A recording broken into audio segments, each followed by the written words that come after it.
Pocos historiadores negarían que la Blitzkrieg de la Alemania nazi a través de Europa Occidental, en 1940, fue algo menos que espectacular. En casi todas las guerras anteriores, las campañas militares eran asuntos largos y prolongados, a menudo durando años. Pero ahora, el ejército alemán motorizado, la Wehrmacht, había logrado en unas pocas semanas, muy por encima incluso del Kaiser alemán de la Primera Guerra Mundial, la ocupación casi completa de Europa Occidental. Pero conquistar un país es una cosa, mantenerlo es otra muy distinta. Mientras gran parte de la atención del liderazgo alemán estaba centrada en luchar contra los ejércitos aliados que se acumulaban en ambos frentes contra ellos, muchos de los soldados alemanes y de otros países del eje, estacionados en países occidentales ocupados como Francia, Bélgica y Países Bajos, se deleitaban con la perspectiva de disfrutar de los despojos de la guerra. A diferencia de los combates en el norte de África o el brutal frente oriental, antes de 1944, los soldados alemanes estacionados en el oeste disfrutaban de buena comida, buen vino y la compañía de mujeres locales. Todo el tiempo, ellos no sabían que a menudo eran atraídos por aquellas personas valientes que se negaban a someterse a la tiranía de Hitler. En Holanda, 3 jóvenes mujeres librarían una guerra secreta contra sus ocupantes, utilizando su apariencia inocente y juvenil para bajar la guardia de su enemigo antes de atacar como una mortal araña viuda negra. No aceptaron llevar sus vidas de esta manera. No tenían sed de sangre, simplemente hacían lo que debía hacerse en nombre de la libertad. Esta es su historia. Bienvenido a Guerras Mundiales.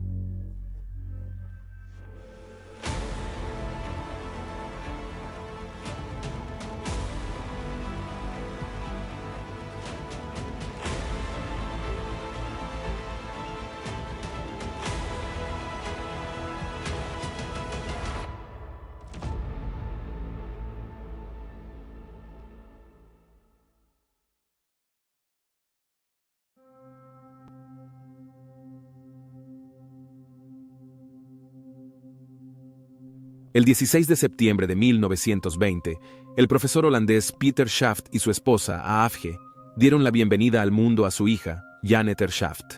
Conocida como Hanny, la pequeña niña creció con sus padres en la ciudad de Haarlem, la capital provincial de Holanda del Norte, donde llevaban una vida relativamente tranquila. A menudo se burlaban de ella en la escuela por su distintivo cabello largo y rojizo, haciéndola una estudiante tímida, pero en casa con sus padres, la situación era diferente. Ahí, la familia regularmente se involucraba en intensas discusiones sobre asuntos actuales y política, y esto le otorgó un sentido profundo y arraigado de lo correcto e incorrecto y conceptos sobre justicia. A medida que crecía, comenzó a considerar qué camino profesional le gustaría seguir y decidió que quería estudiar Derecho, especializándose en derechos humanos, con el sueño de trabajar eventualmente para la Liga de las Naciones, un precursor de la Organización de las Naciones Unidas de hoy. No mucho después de que comenzó su licenciatura en la Universidad de Ámsterdam, Europa volvía a sumergirse en la guerra, pero para Hanny y sus compañeros de clase, inicialmente había poca preocupación de que la lucha los incluiría de alguna manera significativa. Durante la Primera Guerra Mundial, Holanda, bajo la tutela de la reina Guillermina, junto con varias otras naciones europeas, se declararon neutrales en el conflicto, y esto logró mantenerlos fuera de la lucha. Cuando Gran Bretaña y Francia declararon la guerra a Alemania el 3 de septiembre de 1939, tras la invasión de Hitler a Polonia, la reina Guillermina, que aún estaba en el trono, volvió a declarar la neutralidad de Holanda, creyendo que esto los protegería de la guerra. Esta vez, ella estaba equivocada. El 10 de mayo de 1940, Holanda fue barrida por un blitzkrieg alemán cuando tanques y aviones atravesaron la frontera holandesa, mientras que los paracaidistas alemanes hicieron un intento finalmente infructuoso de capturar a la reina. El pequeño ejército holandés estaba lamentablemente mal equipado para repeler a las fuerzas alemanas, y a pesar de una valiente y obstinada resistencia, pronto estuvieron en retirada. El golpe final llegó cuando la Fuerza Aérea Alemana bombardeó Rotterdam el 14 de mayo, matando hasta 900 personas y destruyendo alrededor de 25.000 hogares. Bajo la amenaza de más bombardeos, el gobierno holandés se rindió y Holanda había caído. Inicialmente, muy poco cambió para Hani y sus compatriotas, y de hecho, inicialmente incluso parecía ser próspero. El nazi austríaco, Arthur Seyss-Inquart, fue nombrado líder de los Países Bajos, gobernando efectivamente el país, e inicialmente adoptó un enfoque de guante de terciopelo en un esfuerzo por aplastar la resistencia.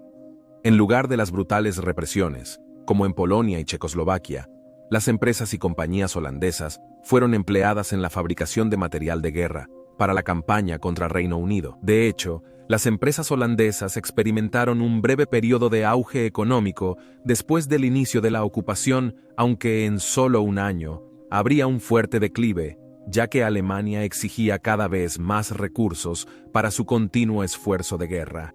Sin embargo, para la población judía de Holanda, las cosas eran muy diferentes. Pronto se impusieron leyes antisemitas a la gente holandesa, algo a lo que Hani, siendo una fuerte defensora de los derechos humanos, se oponía fundamentalmente.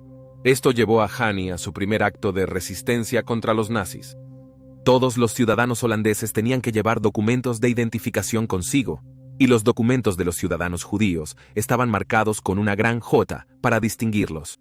Esto limitó severamente cómo podían vivir sus vidas en la Holanda ocupada, así como también los convirtió en objetivos de asaltos o arrestos por parte de los soldados alemanes. Así, Hani fue a una piscina local y robó 2 identificaciones para 2 de sus amigas judías que había conocido en la universidad. En la ciudad natal de Hani, Haarlem, había otros haciendo su parte para resistir la ocupación nazi y ayudar a los judíos a escapar de la persecución.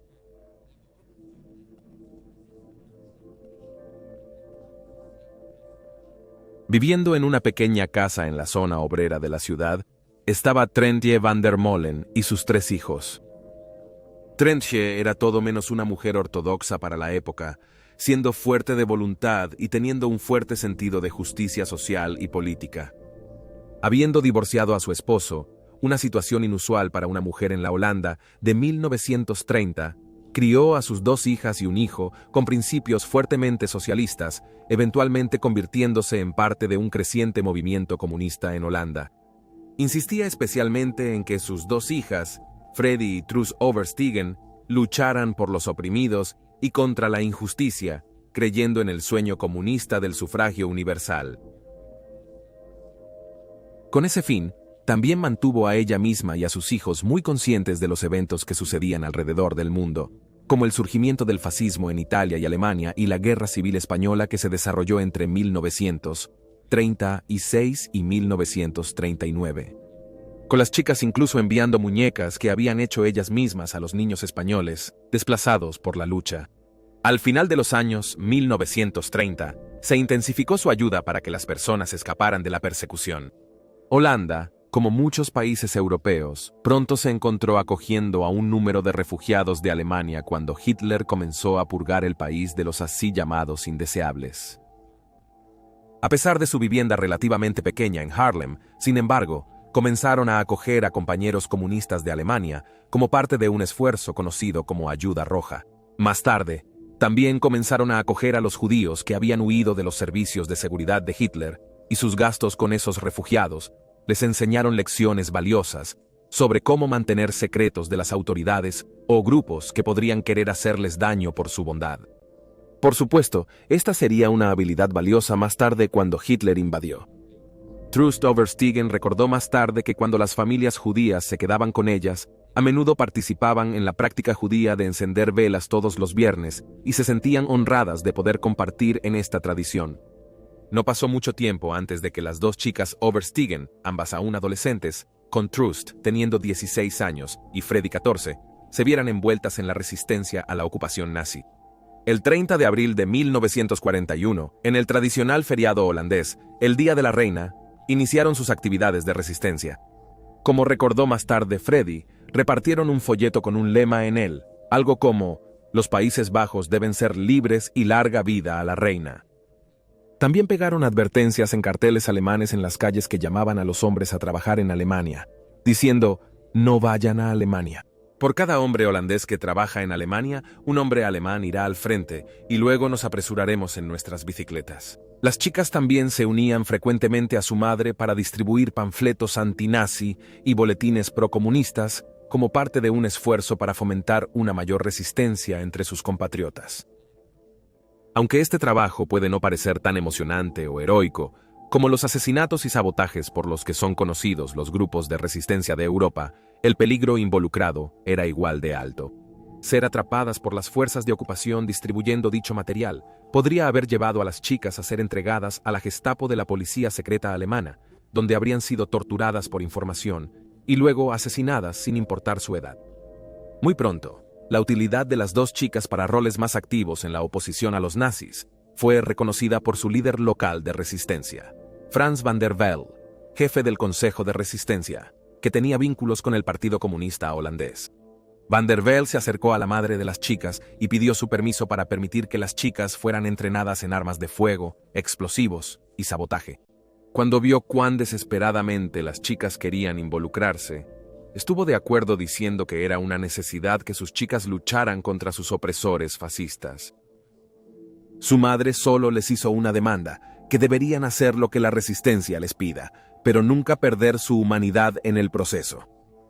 Así, las hermanas y otros 5 nuevos reclutas comenzaron su educación en el bosque, donde fueron entrenados no solo para luchar contra los alemanes, sino también contra los colaboradores holandeses. Al completar esta capacitación, se fueron a trabajar e inicialmente actuaron como mensajeras llevando mensajes entre diferentes grupos de resistencia. Las mujeres disfrutaban de un mayor grado de anonimato al tratar con los soldados alemanes, que al menos inicialmente veían a los hombres como los miembros predominantes de la resistencia. Esto fue especialmente el caso de las chicas que se hacían parecer y actuar muy infantiles, solo para desviar aún más las sospechas de que estaban trabajando para la resistencia. Sin embargo, con el tiempo, se reconoció su utilidad en otras capacidades y sus deberes aumentaron para incluir ayudar a contrabandear niños judíos más allá de los puntos de control, ya que las jóvenes caminando con niños no era un sitio poco común o sospechoso. También emprendieron trabajo en un hospital de resistencia, donde atendieron a aquellos que no podían acudir a hospitales regulares, sin ser descubiertos por los nazis y arrestados. Finalmente, era hora de que ellas se involucraran más en la lucha, pero nuevamente usando su juvenil apariencia femenina a su favor. Pronto se utilizaron para distraer a los guardias mientras los miembros de la resistencia iniciaban incendios o plantaban bombas en instalaciones alemanas y gubernamentales. Luego, se le pidió a Truss que ayudara a atraer a un oficial de las SS que había sido marcado para ser asesinado fuera de la ciudad. Como Freddy explicó más tarde, Truss lo había conocido en un bar caro, lo sedujo, y luego lo llevó a dar un paseo por el bosque. Ella era como ¿quieres dar un paseo? Y por supuesto que él quería hacerlo. Luego se encontraron con alguien que parecía ser una coincidencia, pero era uno de los nuestros, y ese amigo le dijo a Truss: «Chica, sabes que no deberías estar aquí». Se disculparon, se dieron la vuelta y se alejaron. Luego se dispararon tiros de manera que el hombre nunca supo qué le golpeó. Ya habían cavado el hoyo, pero no se nos permitió estar allí para esa parte. Aunque ese día no apretaron el gatillo ellas mismas, las chicas ahora estaban activamente comprometidas en luchar contra las fuerzas de ocupación alemanas y sus colaboradores. Cuando a Freddy le dieron su primer objetivo, no era un alemán, sino un traidor. Truss recordó más tarde el asesinato. Fue trágico y muy difícil, y lloramos por eso después. No sentíamos que nos correspondiera. Nunca queda bien, excepto para los verdaderos criminales. Uno lo pierde todo. Envenena las cosas hermosas de la vida. A pesar de la emoción que provenía de matar, las chicas continuaron convirtiéndose en asesinas prolíficas. Un método que perfeccionaron fue que las chicas montaran en bicicleta. Una pedaleaba mientras la otra iba en la parte trasera. Cuando su objetivo estaba a la vista y no había nadie alrededor, le disparaban y seguían en bicicleta, haciéndose pasar por 2 inocentes chicas saliendo a dar un paseo en bicicleta. Las chicas también participaron activamente en el bombardeo de una línea de ferrocarril fuera de Haarlem.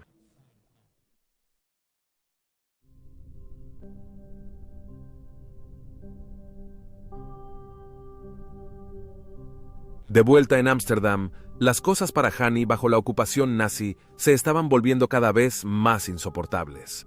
Cuando en la primavera de 1943 se requería que todos los estudiantes holandeses juraran lealtad a la Alemania nazi y a su Führer Adolf Hitler, fue demasiado, y se unió al 80% de su cuerpo estudiantil en la negativa.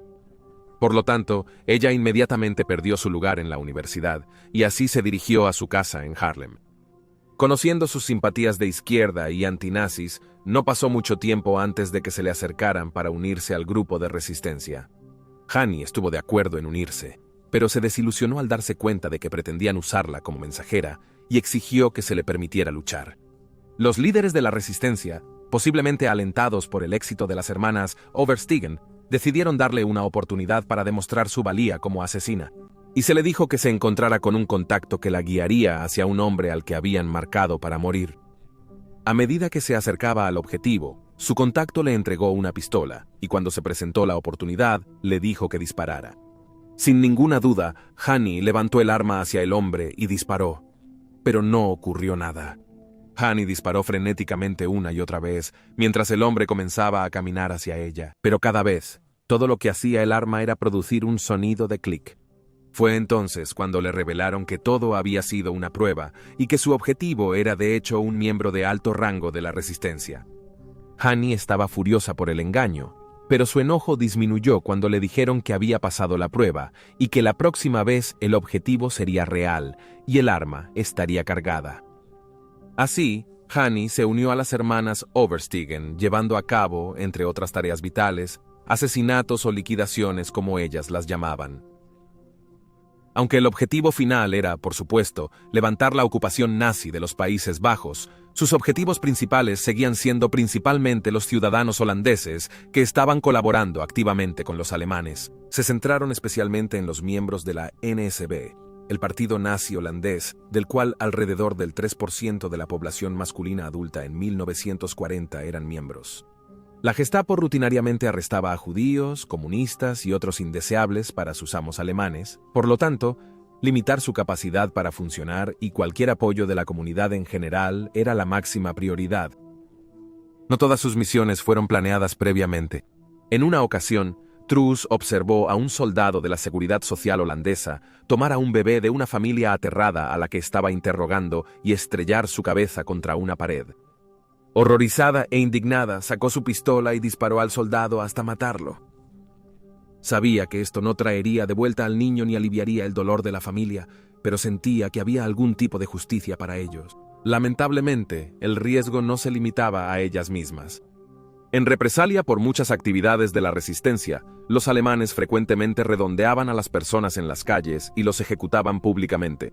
Esto tenía la intención de castigar a la resistencia y desalentar el apoyo público hacia ellos, aunque a menudo tenía el efecto contrario. Cuando más tarde se le preguntó sobre sus sentimientos con respecto a tales represalias, Truus dijo: «Tengo miedo de la interferencia equivocada, que si la resistencia no hubiera hecho estas cosas, entonces ninguna persona inocente habría sido disparada». ¿Pero qué pasa con los 6 millones de judíos? ¿No eran personas inocentes? Matarlos no fue un acto de represalia. No éramos terroristas. El verdadero acto de terror fue secuestrar y ejecutar a personas después del acto de resistencia. Las chicas siempre demostraban un enorme valor y convicción en apoyo a su causa, solo se negaron a una asignación una vez. El caso en cuestión era un plan para secuestrar a los hijos de Seyss-Inquart, el hombre que los alemanes pusieron a cargo de Holanda, y ofrecer su retorno seguro a cambio de un número de su propia gente que estaba detenida en custodia alemana. La razón para rechazar la misión fue que si Seyss-Inquart o Hitler se negaban, tendrían que disparar a los niños, y eso no lo tolerarían. Según las hermanas, Hani les dijo después de que se propuso el plan: «No somos hitlerianas. Los combatientes de la resistencia no asesinan a los niños». Desafortunadamente para las chicas, no todos los intentos de asesinato salieron según lo planeado. Una noche, Truus fue despertada por un golpe en la puerta para encontrar a Hani llorando. Truus intentó calmarla con un vaso de agua, la mayor parte del cual derramó con sus manos temblorosas. Más temprano ese día, Hani, junto con otro miembro de la resistencia llamado Jan Bunkamp, había apuntado a un capitán de la policía holandesa llamado Guillermo M. Ragut. Ambos combatientes de la resistencia estaban en bicicletas mientras se acercaban a sus objetivos, con Hani acercándose a él y disparándole antes de alejarse en bicicleta. Jan luego desenfundó su arma, queriendo confirmar que el hombre estuviera muerto. Pero para su sorpresa, Ragut estaba vivo y disparó a Jan en el abdomen. En el alboroto de la multitud que siguió al tiroteo, no había manera de que Hani pudiera ayudar a su camarada. Así, culpable, se fue en su bicicleta. Truss y Hani fueron al hospital cercano donde Jan estaba siendo tratado, pero descubrieron que estaba bajo una fuerte vigilancia de la seguridad social. Bajo interrogatorio en el hospital, Jan se negó a revelar cualquier información sin importar las amenazas que se hicieran contra él. Finalmente, el NSB envió a 2 mujeres disfrazadas de enfermeras y fingiendo ser miembros de la resistencia para hablar con él, una treta en la que Jan cayó y dio el nombre de Hani antes de que él falleciera. Al día siguiente, sus padres fueron arrestados y enviados a un campo de concentración en el sur de Holanda. Esto claramente era parte de una trampa para Hani, quien se había dado a conocer a los alemanes y a la resistencia simplemente como la chica del cabello rojo, después de que la habían visto brevemente participando en un asesinato anterior. Una angustiada Hani quería entregarse para liberar a sus padres, pero Freddy y Truss la suplicaron que no lo hiciera, diciéndole que incluso si lo hiciera, no solo la matarían a ella, sino también a sus padres, como advertencia para otros. Una vez que se recuperó de su depresión, Hani se sumergió en el trabajo de resistencia con aún más convicción de la que había mostrado antes, ya sea como una forma de lidiar con el pensamiento de lo que sus padres estaban teniendo que pasar, o como una forma de tomar venganza. Se ofreció voluntaria para muchas tareas que llegaban por el conducto, a menudo acompañada por las hermanas Overstiegen, y continuó su vital trabajo de mensajería. Ahora que era conocida por los alemanes, decidió teñirse el cabello de negro azabache y usó lentes para disfrazarse, mientras operaba bajo el nombre de Johanna Elderkamp. Eventualmente, los alemanes quedaron satisfechos de que sus padres no sabían nada de su paradero o actividades y los liberaron cuando quedó claro que Hani no se rendiría pronto.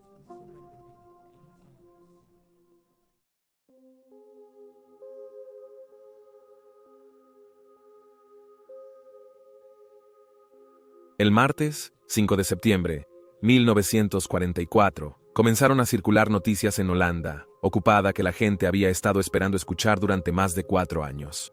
Las tropas aliadas que se desplegaron desde los desembarcos de Normandía en junio, ahora habían cruzado la frontera y estaban liberando a Países Bajos. Resultó ser un informe falso, pero poco después, las tropas aliadas invadieron de verdad y estaban sangrando lentamente al ejército alemán hasta la muerte. Este fue un momento crucial para la resistencia, ya que intensificaron sus campañas, no solo para obstaculizar los esfuerzos del ejército alemán para repeler a los aliados, sino también para evitar que los miembros del NSB y otros colaboradores desaparecieran entre el caos. Para marzo de 1945, el final de la guerra estaba claramente a la vista, con grandes áreas de Holanda ya liberadas. Las fuerzas británicas, canadienses y polacas, que para este momento ya habían cruzado a Alemania desde Francia, estaban rodeando para atacar a las tropas alemanas restantes desde dentro de Alemania misma.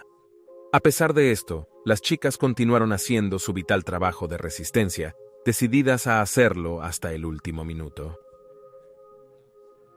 Entonces, en la noche del 21 de marzo de 1945, Hani, haciéndose pasar por Johanna, estaba contrabandeando algunas copias del periódico clandestino llamado La Verdad en su bicicleta, cuando fue detenida por 2 soldados alemanes en un puesto de control en Haarlem. Su suerte finalmente había agotado cuando descubrieron los periódicos y una pistola que había intentado ocultar en su bolsa. Fue arrestada rápidamente y sus captores comenzaron a sospechar que ella era la muy buscada chica del cabello rojo. Comenzaron una investigación que incluía tortura, pero ella nunca se quebró, insistiendo en que era Johanna. Incluso trajeron a civiles pronazis que afirmaban conocer a Hani o haber presenciado sus asesinatos. Pero no fue hasta días después de ser encarcelada que sus sospechas se confirmaron cuando su cabello rojo natural comenzó a aparecer en las raíces. Temerosos por su amiga y camarada de armas, se informó que Trust ideó un plan para rescatarla, pero sin los recursos para llevar a cabo un asalto en una instalación de la seguridad social fuertemente defendida, todo quedó en nada. A pesar de todos los esfuerzos para extraer información de Hani, ella nunca traicionó a sus amigos y así, por orden de Hitler mismo, el 17 de abril de 1945, Hani Schaft fue llevada a ser fusilada. La historia exacta de lo que sucedió en su ejecución varía de una fuente a otra, pero la historia general ha caído sin embargo en el folclore holandés, y sugiere que un oficial de la Seguridad Social disparó el primer tiro. Sin embargo, este disparo, que iba dirigido a su cabeza, solo rozó su sien y mandó a Hani al suelo, donde desafiante declaró: «Idiotas, yo disparo mejor». Algunas cuentas indican que otro soldado de las SS o Schutzstaffel se acercó a ella y la ejecutó con una pistola, mientras que otras cuentas la describen acribillada con balas de una ametralladora. Independientemente de cuál sea la verdad, Hani Shaft, la chica de cabello rojo, estaba muerta. Solo 18 días después, el ejército alemán se rindió a los aliados y la guerra en Europa terminó.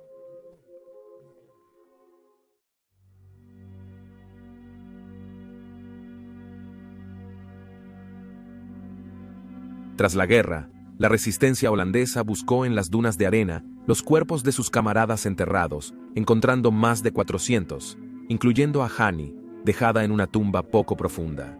Fue exhumada y el 27 de noviembre de 1945 se le dio un funeral de Estado presidido por la misma reina Guillermina, quien describió a Hani como el símbolo de la resistencia holandesa.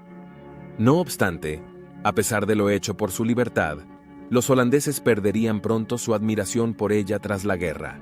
Debido a sus creencias socialistas, fue aclamada como una heroína comunista holandesa, pero el comunismo en Holanda pronto perdería apoyo popular a medida que los detalles de lo que la Unión Soviética, bajo Stalin, estaba haciendo en Europa del Este se hicieran públicos.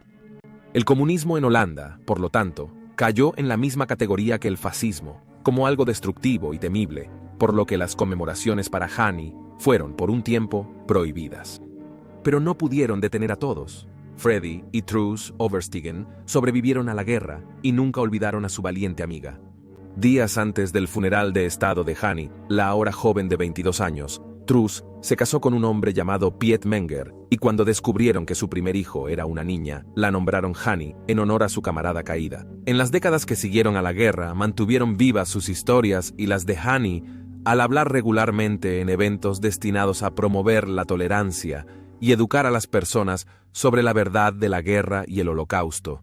Sin embargo, había una pregunta que se les hacía con frecuencia y que nunca respondieron, y esa era: ¿cuántas personas mataron? Simplemente respondieron que era una pregunta que nunca deberías hacerle a un soldado. Truus también se convirtió en una escultora prolífica, y en 1982 reveló una escultura de Hani que fue colocada en su ciudad natal de Haarlem. Las hermanas también formaron la fundación conmemorativa Hani Shaft para que ella fuera reconocida formalmente como una heroína holandesa una vez más. Y gracias a sus esfuerzos, desde la década de 1990, el último domingo de cada noviembre, Holanda conmemora a la chica de cabello rojo. El 18 de junio de 2016, Truus Overstegen falleció a la edad de 93 años. Freddy la siguió 2 años después, el 5 de septiembre de 2018, menos de un día antes de su propio 93º cumpleaños. Hablando de las 3 chicas, un investigador del Instituto Holandés de Estudios de Guerra, Holocausto y Genocidio dijo: eran inusuales estas chicas. Había muchas mujeres involucradas en la resistencia en los Países Bajos, pero no tanto de la manera en que estas chicas lo estaban.